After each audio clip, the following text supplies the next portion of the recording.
Hi, everyone.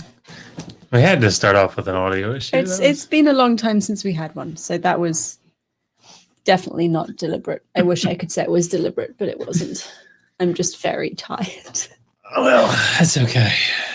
We hit 20,000. Up top. Hooray! Hi, everyone. We are Digital Hammurabi, and it's been... We're very professional. We're not. No, we're really not. Our interviews are much more professional because I actually prepare for them. Today I was like, okay, let's go. Well, I mean... We did write down a list of things we want to cover. We are early. Yeah, we should probably just kill time for 5 minutes. I would just stand like this. Please don't. God. Oh, let me tell you something, Megan. Okay, I'll do whatever it is that I feel like that I want to do, okay? Yeah, I'm here to help. Kent Hovind, ladies and gentlemen. My husband. Okay, well, I feel like our intro has just sort of fallen flat. We hit 20,000 subscribers, which was... very exciting. And very exciting. It's all you guys. Yep. So thank you very, very much. Yeah, really appreciate it. Yeah, it's... And we have some awesome people in the chat. Thank you, everyone, for joining us. MathPig wants to know if there will be hats. There will not be hats. We did not prepare properly. You know what? I can go get a hat. He's going to get a hat. There we go. There will be a hat. A hat. No, because we don't stream in our bedroom anymore. Finding all of the hats is a little bit more tricky. But there will be a hat. So, exciting times. And now he's gone and I don't quite know what to say because I am, if you had not noticed, pretty much half asleep.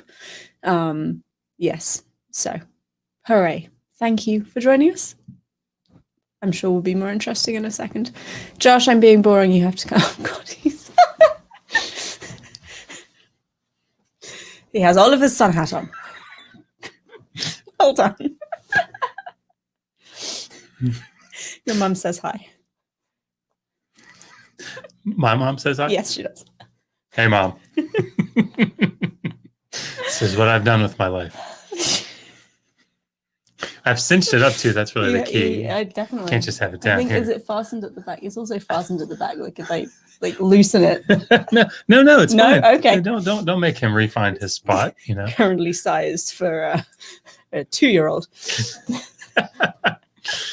Okay, so yes, today we were going to do a book club, but frankly, I am too tired, and we'll get to the why of that a little bit later. But we have also why you're in your dressing gown. Also why I'm in my dressing gown. We have announcements to make, and if you have questions, we'll be taking questions. Yes, so if you have questions, get them in, and we'll answer them if we can. Hopefully we'll be a little bit more coherent than we have been up until now, but I'm honestly making no promises. My average bedtime the past 2 months has been 8 o'clock, so we're kind of... Would this be a good time to explain why, maybe? Yes. So if you're on Twitter, you'll have noticed that I am pregnant because I've been talking about it a lot, which is very exciting. Yay, baby. We had our first scan 2 weeks ago? About a week, actually. A week ago. We had a first scan a week ago. Which was quite scary. And this has a happy ending, so it's okay. But last Thursday, I went to the grocery store and started bleeding quite heavily. And if you have been pregnant or know someone who has been pregnant, you probably know that heavy bleeding is not generally a good sign. So I assumed I was miscarrying, came home and spent the rest of the day in bed. We already had the scan booked the next day anyway. So like, we'll go in, get everything confirmed, and kind of start again. So get into the sonogram room, lie down, scan starts, heartbeat. Yes, good. We have the baby. So if do you want me to? Yeah, go. Because I feel like I remember it reasonably probably. Well. Also, it'll seem a lot better coming from a guy with this hat on. I don't know why. So that, and I'm probably going to get the terminology wrong, but forgive me. It's not my field. It's not my field. So the scan lady. She was a midwife. Oh, she says, so I see an embryonic sac and I see the yolk and I see the fetus. and there's the heartbeat. And I mean, like, everyone breathes a huge sigh of relief. and she said, and here's another embryonic sac, another yolk, another fetus, and another heartbeat. Neither of us swore, which I'm personally quite impressed with. But yes, I'm having twins. Yes. So, Megan, I am exhausted, hence the dressing gown, because I've been living in my pajamas and my dressing gown and constantly nauseous. Yes. But very excited. So we're like not out of the woods. Yeah. You know, she said that there was a hemorrhage of some. Yeah. So I have a subchorionic hemorrhage, which is bleeding in between the amniotic sac and the uterus wall, which is very common in early pregnancy, can cause issues, but so far has not been a problem. I have another scan on the 18th of December, and everything seems fine so far. Yeah. So we're still a little shell-shocked. Yeah, a bit. So trying to figure out how we're gonna get another 2 kids in this house. It's gonna be interesting. So yeah, so that's the big exciting announcement that we wanted to share with everyone, and we thought this was a good time to say it. And thank you everybody for really lovely comments. Yeah, it's very exciting. We're very happy. 20,000 is 2 times 10. Yes, 2 times 10. So 2 times 10,000. Just gonna be quiet. I love you. I love you. Anyway, we had other things to cover. Yeah, we did. You find. What do you want to talk about the audiobook? Yes. Okay. So for those of you that don't know, we currently have 3 books out with Digital Hammurabi Press. There's that one. Incredibly popular. I shouldn't say I don't know why, but I mean, like, it's awesome that it's incredibly popular. I mean, it's so well written. Maybe that's what it is. But no, so we've got the Learn to Read Ancient Sumerian. This thing is very popular, which is fantastic. So I'm writing book 2, the second of 3 right now. So that should be out March. I want to get it. Yeah, I want to get it before the done twins before arrive. the twins come. So then I have this book that I wrote, did the Old Testament endorse slavery, and I will be going on. I've talked about this a lot. I feel like I was on Mama Atheist channel talking about this, and I was on. I've talked about this a lot. I'm trying to think recently. I went on Agree to Argue. Yes, definitely. Thank you, GE. We're very intelligent people, especially mathematically. Yes, quite. Right. So I went on Agree to Argue and talked to Anastasia and Steve McRae and Dr. Rana about anyway. And then I will be going on The Empathetic Atheist tomorrow to talk about slavery in the Hebrew Bible. So anyway, I wrote a book on that. And then we just recently published this guy. Hooray. Learning to Pray in a Dead Language, Education and Invocation in Ancient Sumerian. Anyway, I say all that to say we had several requests to put together an audiobook of the slavery, an audio version of the slavery book. So I read the book, and then Megan did all the big quotes. So it's got both of our voices in it. We cut it out where I swore because I made mistakes. We cut that bit. It's not easy to put an audiobook together, to read it out loud. It's right around 4 hours, I think. Mm-hmm. I tried to read at a slightly quicker pace. Anyway, so it's being uploaded to something, Authors Republic. Yeah, it is. It's an audiobook distributor. They'll send it to all of the places that you can get audiobooks. We're still trying to iron out kinks with the They keep sending it back to us and saying there's ambient noise, or we've already removed all the ambient noise. You guys smell funny, all kinds of stuff. Which is true, but you can't tell via an audiobook. So but it is done. So at the least, if you are interested in the audio version of it, you can hang tight and we'll figure out a way to get it up, I'm sure. But if push comes to shove, we can just, email you the files. Yeah, email you the files somehow. Very high tech and professional. Yes, very. But so that's coming. On top of that, we've also got translations of the Sumerian book in French, German, and Arabic under contract. The French one is done. Yeah. I haven't been through it yet, but that was done actually by a subscriber very kindly. I haven't been through the Arabic version yet, but I'm sure that they did a fine job. I wouldn't know if they hadn't. We're going to be like, well, here you go. No, I'll find a friend to read the Arabic for us.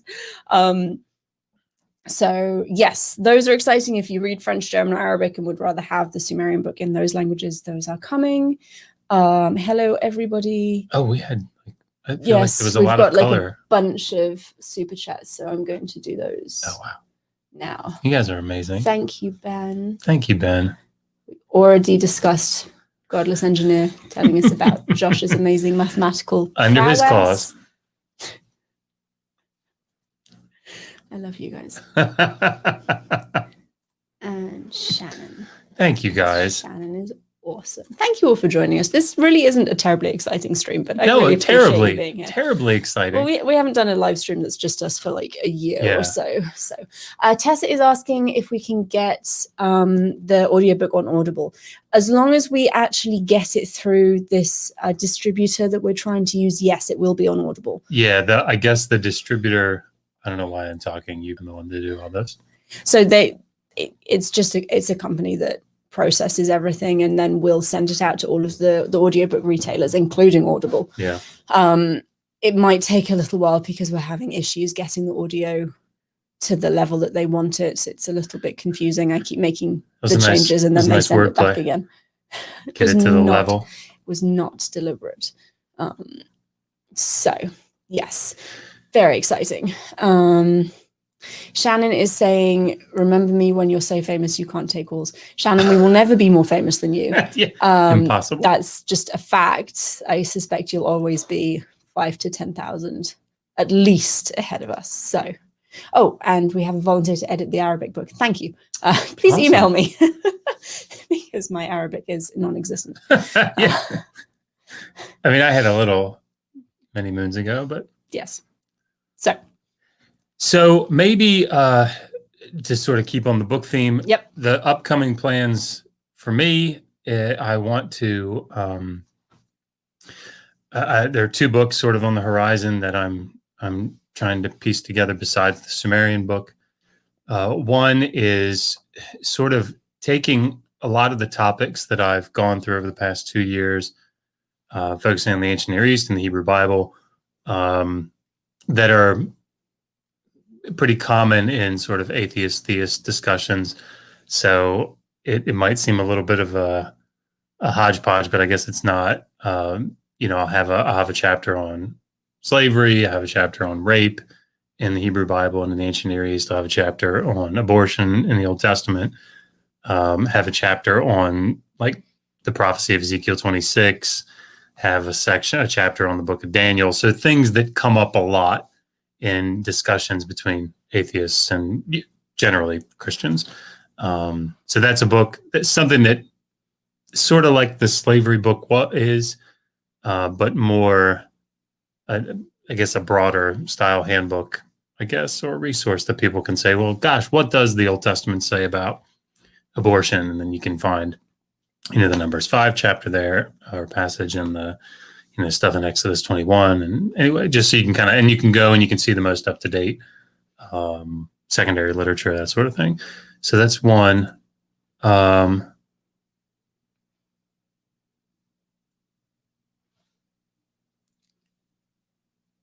Stupid Orange would like to know if you were going fishing.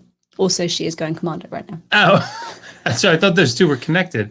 They might be. They might be. Who knows? Oh, because of the hat. Yes, the hat.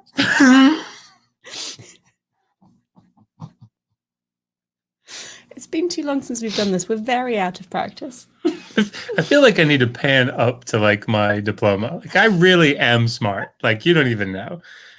You just have it here to hold up to these. You could say, Josh, what is the largest corporation in the world? And I would say, blah, blah, blah, blah, blah, blah, blah, giving you the exact right answer. Thank you, Kelly. So the other book, Paradigm Shift Without a Clutch. I guess it's not paradigm. What was I talking about? I don't remember. You're talking about the controversial passages in the Yes. Bible. So the other book that I'm going to write is an introduction and sort of like basic level commentary on the laws of Hammurabi. So I think that'll be good. I'll have sort of my own translation and then, going through and giving an introduction, all the background, talk about what's been written on it, just very generally introduction, and then just kind of go through the laws and say, okay, here's what this set of laws is talking about. Here's, and some broad connections that can be made between maybe other law codes or legal cases or whatever. But again, it's not going to be something that, Martha Roth isn't going to pick this thing up or Bruce Wells isn't going to pick it up and go, wow, let me really learn something. That's going to, no, I don't, it's going to be very popular level. But it should be a good resource just because the laws of Hammurabi come up so often. I'm going to stop talking. And because they're interesting. And Jefferson Spatchcock, that is incredibly generous. Thank you very much. Wow. Thank you. Good Lord. Now you have to take your shirt off. Okay. Oh. I mean, you can if you want. I don't think you have to. Okay, I can take the...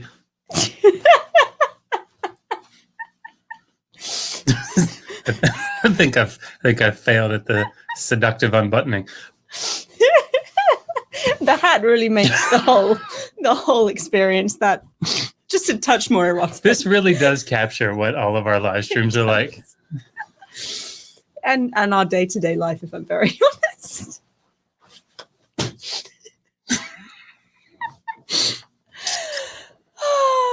Good. That was bad. I apologize for everyone having seen it. I love you. Love you. Anyway, I guess we should talk about what to expect. Yes. So, by the way, you guys are like incredibly generous. Very generous and very patient. Only like fans. I'm genuinely surprised that you're actually sticking around for this because it's not very coherent. But I'm glad it's entertaining. Apparently the fishing hat makes the stripping better. So you clearly need to keep it.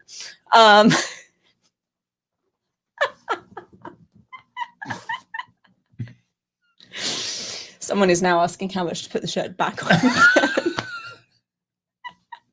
If the room cools down, he'll do that for free. Yeah.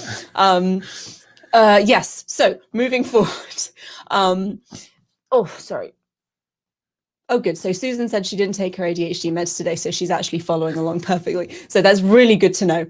This is actually the ideal stream for people who have difficulty concentrating on linear progressions. Excellent. Okay, I actually have to take off the dressing gown because I'm very hot. Right. So no, I'm just going to sit on it. Moving forward. You've all noticed the pandemic hasn't gone anywhere. Our kids are all... I'm trying to like... Yes, sure. Okay. Our kids are all at home. The girls all the time. And I love them. But also, I'm a bit of an introvert. I'm not getting quite as much introvert time as is necessary for healthy Megan functioning right now. So yes, our children are all at home. The girls are doing virtual schooling, which means that I am essentially a grade school teacher, which is not my vocation or calling. Even a little bit, I don't have the patience for it. So shout out to our 7-year-old who is coping with me magnificently.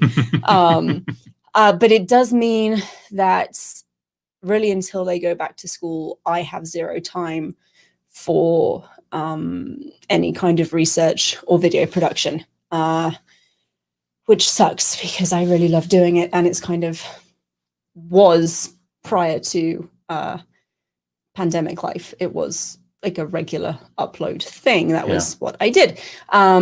So that is not going to be happening for the foreseeable future until the girls are back at school. And the problem is that once the girls are back at school, we're probably going to have twins at home as well. So I'm going to have to ask you all to be patient with us. The channel isn't going anywhere. No. We're going to keep uploading as much as we can, but there will be a noticeable decrease in our schedules. So let me infuse this with some good news, Yes. I guess. Thank you, Mike. Oh, you guys are just amazing. Very nice.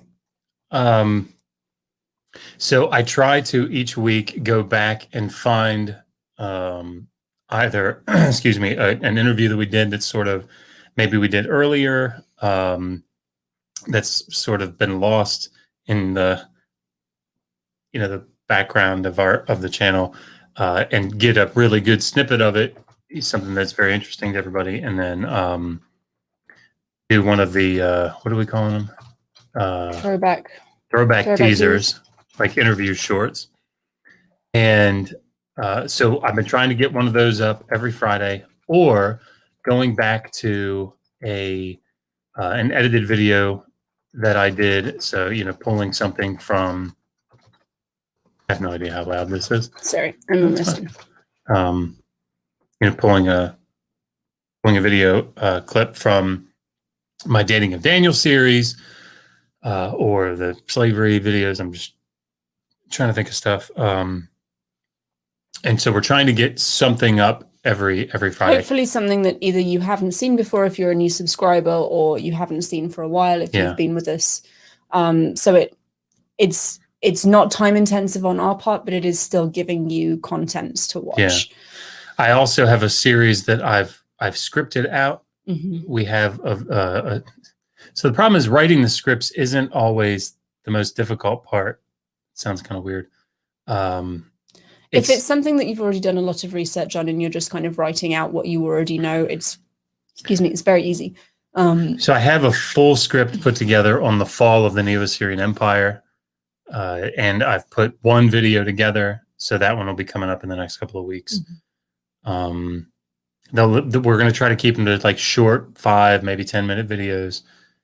I also have a script for the deification of Naram Sin, and sort of a play on the minimal facts argument. That should be. So we have stuff in the works. It's just going to take us a while to get it out and get it to a point where we're happy releasing it. Yeah. In conjunction with that, we're going to start pulling back on the interviews a little bit. The last couple of months it's been great, and I love doing the interviews, but it takes a lot of energy, it takes a lot of time, and I don't have any energy right now. It is difficult, but we do have.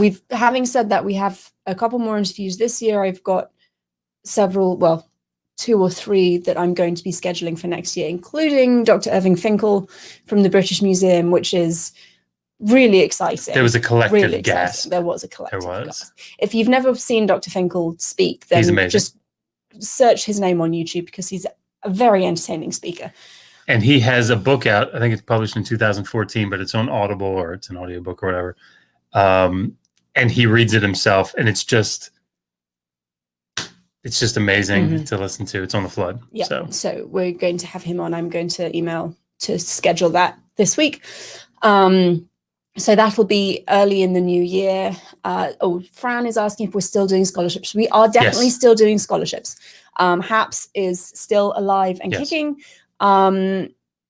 We will be getting applications for the scholarships in probably in February.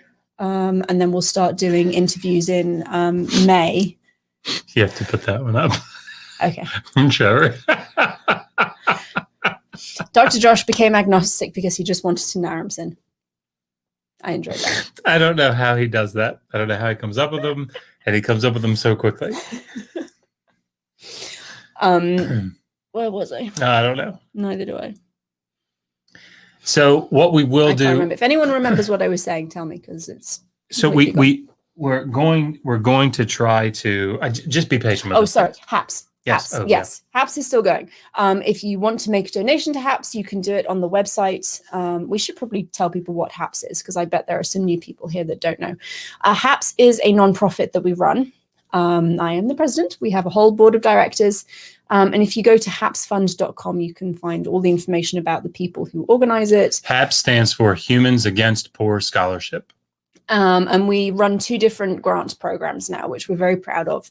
The first program, which is actually why we founded HAPS, gives $2,000 a summer to 3 PhD students so that they get to continue their research, and they don't have to take like jobs in coffee shops or in libraries or something, so they can actually keep going with their own research over the summer. And the way that we decide that is everyone who donates to HAPS actually gets to vote on the research that they most want to see funded. So we have a series of live interviews where the candidates come on, they tell us about their research.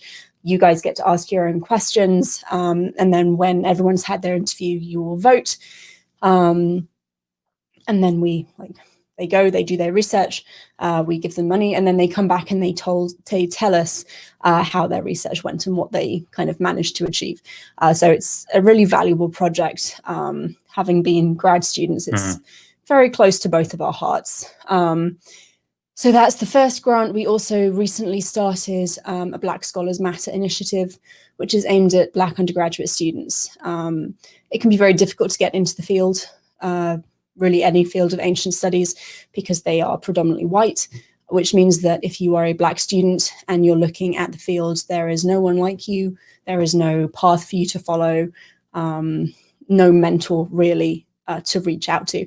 So what we're trying to do is help Black undergraduates who are interested in a career in research to network, to get to conferences, and to really start building those connections early on that will help them succeed in their careers. See, the thing is, I mean, if you've heard, if you've listened to us talk about this at any length, at least in our field, the PhD program can be very intimidating, right? You're going in and they're just, I mean, every field has these, I'm sure, but there are just giants in the field that you interact with.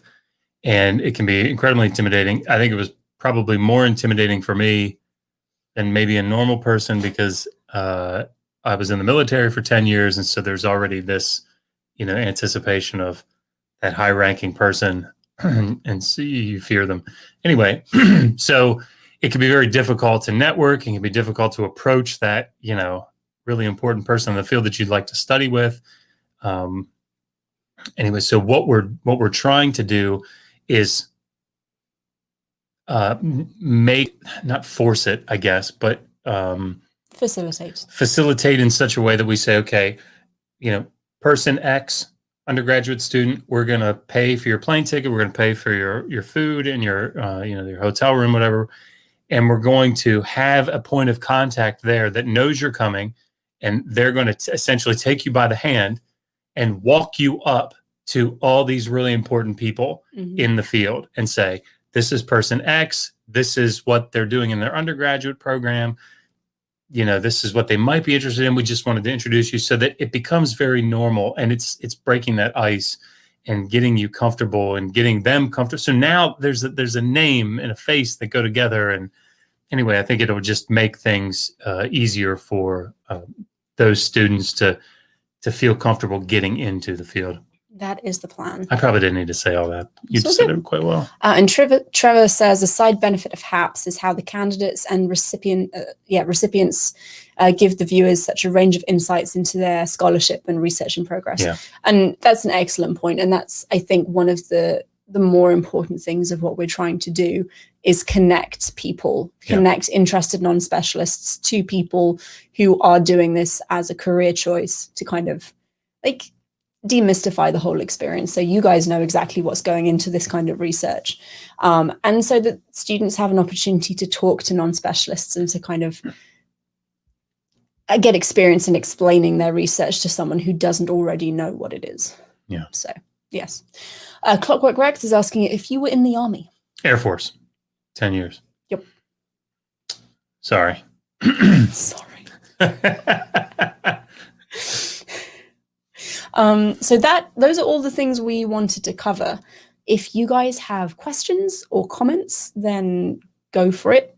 If you don't, thank you all so much. I really can't tell you how grateful we are that you watch this stuff, that you're interested in this, and that you're willing to support us. Yeah, it's amazing. It really is.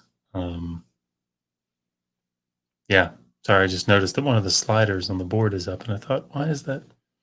And it's for the sound effects, in case you wanted to like hit a laugh button or something. I would put money that was Oliver. Oh. Higher Evolutionary says, would you be able to interview specialists from other fields so the audience could compare the experience between unrelated fields? That's an interesting idea for like a panel discussion. You know, that is a good idea.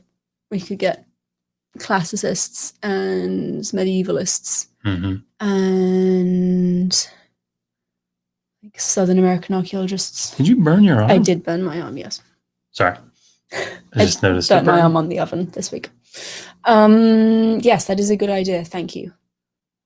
There was something else I was going to say, and now I can't remember it. It's probably awesome. I think someone asked a question earlier. Oh yes, Abby would like to know if there's any chance of Dr. William Reed returning. Just watched his interview and loved it. You know what? We should have everybody do an email blast to him. I'm just kidding. Don't. I can't think of anything William would hate more. I will talk to William. Yes, we will ask him. He's a wonderful man. Yeah, he's just an amazing guy. But yes, definitely. And I'll see if he's been studying anything recently that he might be willing to talk about his dissertation. That would be awesome. So he wrote on like weaponry and in the Hebrew Bible. Yeah, it's awesome. Yep. Awesome. Very cool. Who doesn't like to talk about swords? I mean, I don't, but everyone else. Because I think it's probably a little gory. That's true. That's true. Also, for those of you wondering, you know, I do miss hanging with Skylar. If Skylar's still out there listening. He actually popped in. Oh, he did. And said hi. This is absolutely for the best. I feel like his mental health has improved greatly. If you've watched some of the interviews that we've done, you understand why. But no, this has been very, very good, and really excited for him. And Skylar and I are obviously very, very close. We still talk all the time. But he's doing well. And anyway. Abby says she's itching to get that book on Deuteronomical histories that you talked about. Oh, Thomas Romer's book. Probably. She's going to go and find it. And Anna says that she is going to take a look at the scholarship. Oh, she's a PhD student of social anthropology. That is awesome. And yeah, one of our HAPS students this year was a Brazilian, and she's a Brazilian studying in Chicago, but she was like stuck in Brazil when we spoke to her.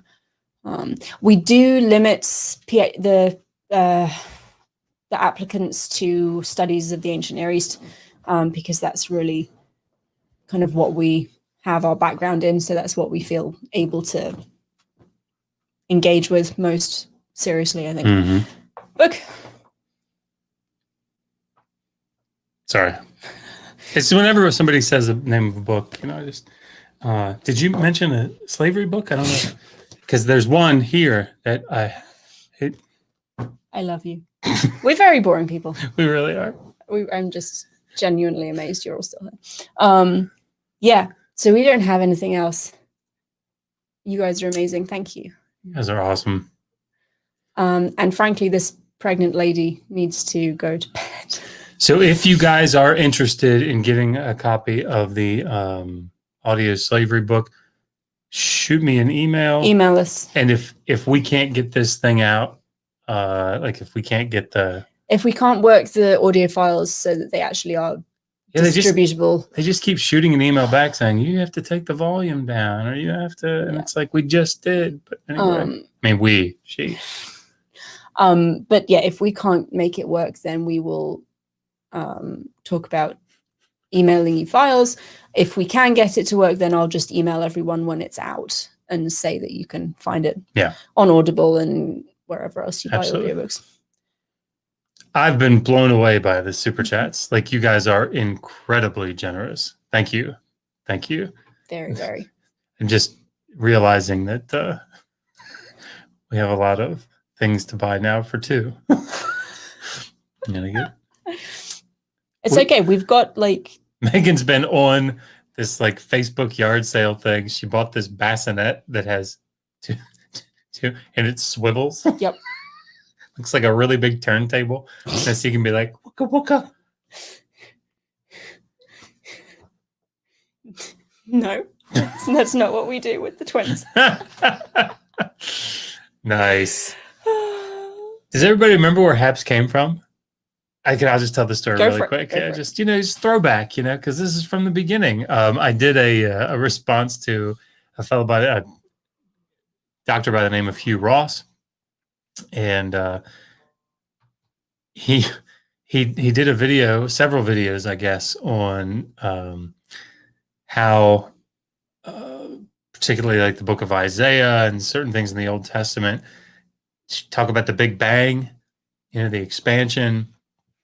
Anyway, so I did this video sort of saying, okay, look, here's what the Hebrew really says. Here's what it's really talking about. It's not the Big Bang. And I think I entitled the video like, please stop translating. I think it was something like that. But at the end, sort of as a joke, I said, everyone, please become a member of HAPS, Humans Against Poor Scholarship, because it was just sort of about that type of scholarship. It's like, well, I have a PhD, so I should feel free to talk about anything, which is not really how that works at all. Clearly, since I said, my math, okay. So that's where it came from. Myth Vision wants to know how old the world is according to the Sumerians. It is 7. So I don't know that I've ever added up the years.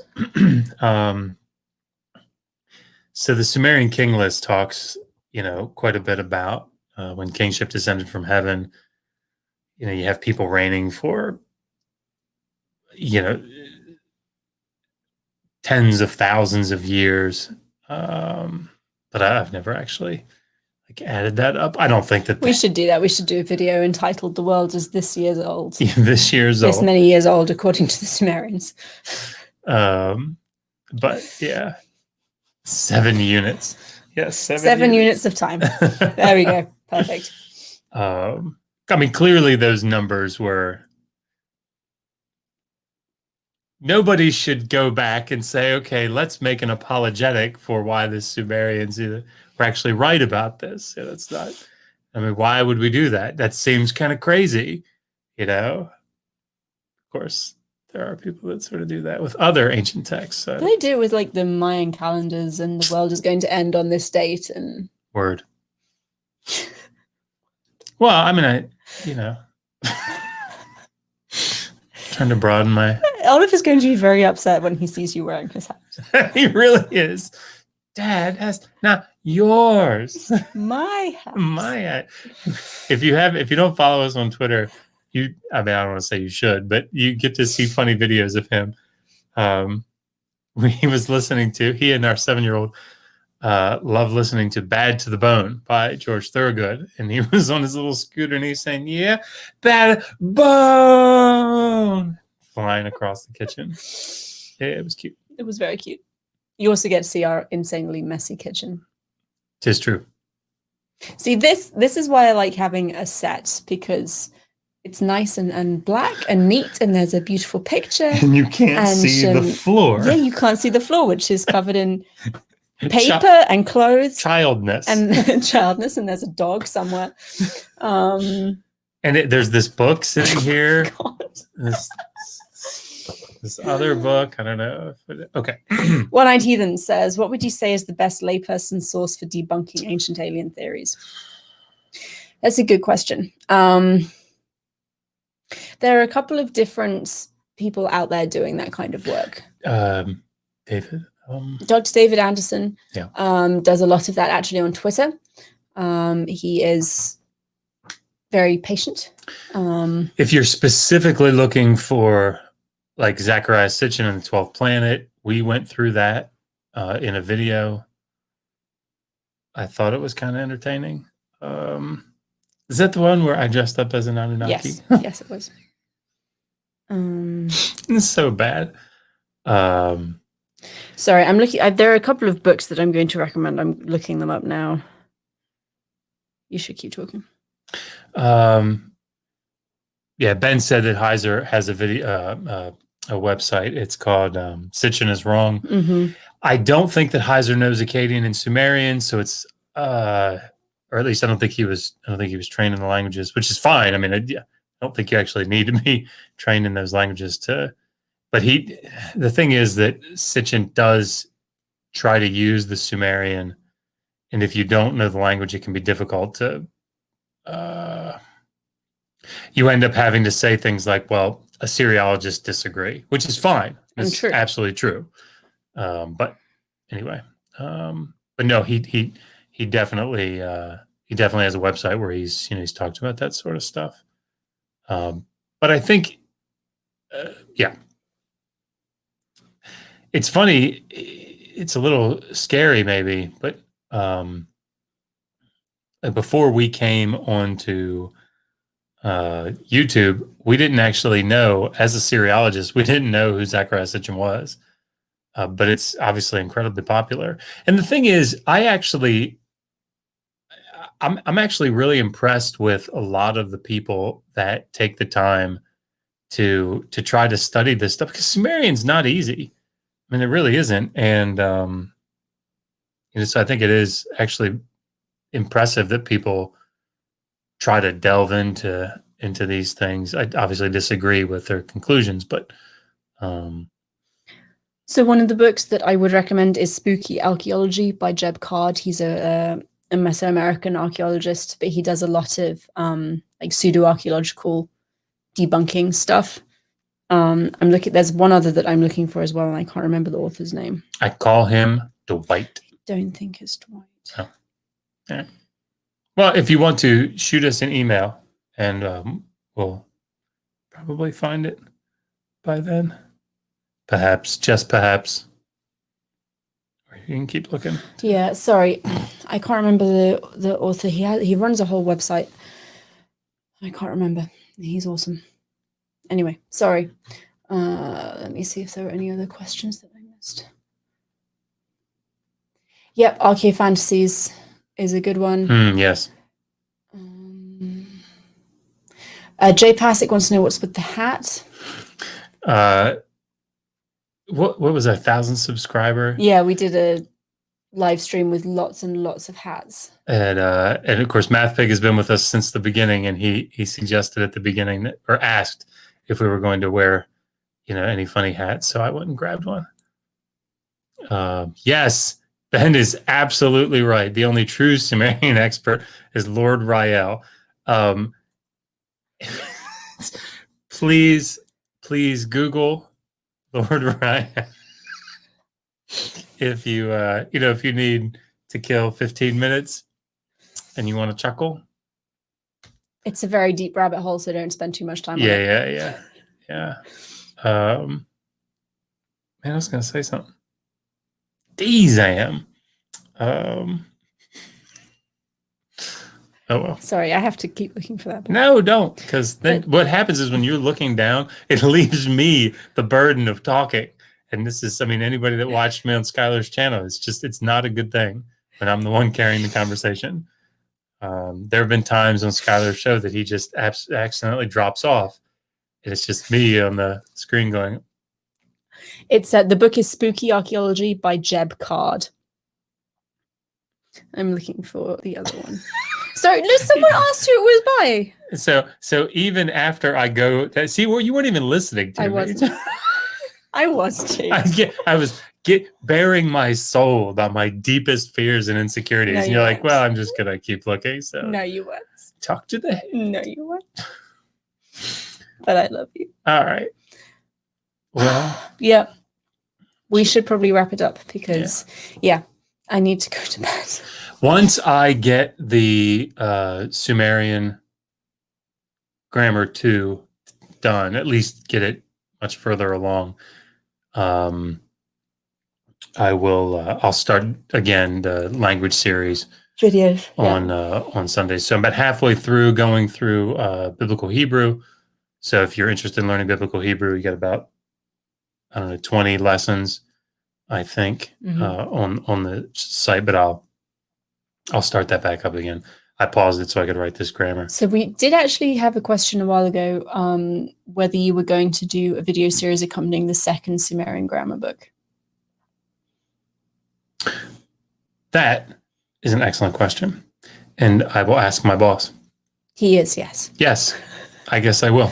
Or I will make videos based on his book. There will be videos to go with the book. Yeah, we'll try to make them more interesting, even though they're still the most viewed videos on our channel.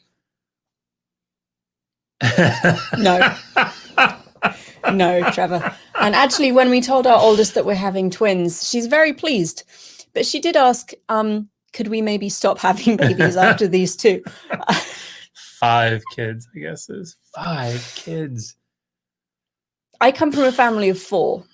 I have 2 step siblings as well. So at times there were 6 children in my house.